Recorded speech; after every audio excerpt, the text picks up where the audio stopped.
Капиталисттик системанын табиятында бир уч капиталисттер калган көпчүлүк калктын байлыгын тартып алуу менен элдин эсебинен байгерчиликте жашайт.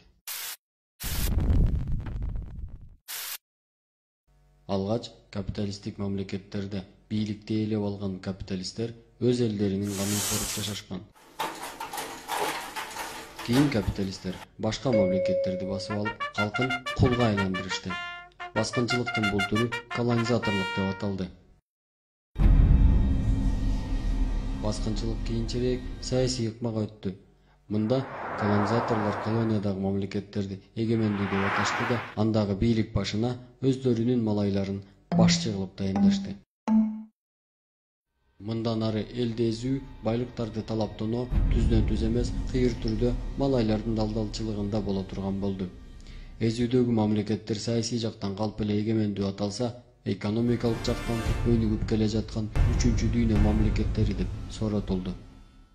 Бул жаңы колонизаторлук деп аталды.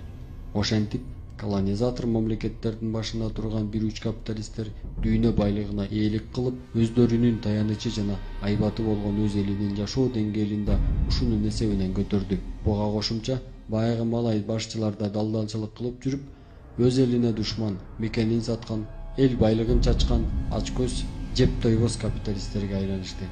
Тыянактап айтканда, колониядагы элдер үч эшектин жүгүн көтөрүп калды. Биринчи, колонизаторлордун үлкөн байлыкка ман чаркаган ыплас жашоосун көтөрөт. Экинчи, алардын калкынын жогорку жашоо деңгээлин көтөрөт. Үчүнчүсү, колонизатордун малайы болгон өз жетекчилеринин ысырапкор турмушун көтөрөт.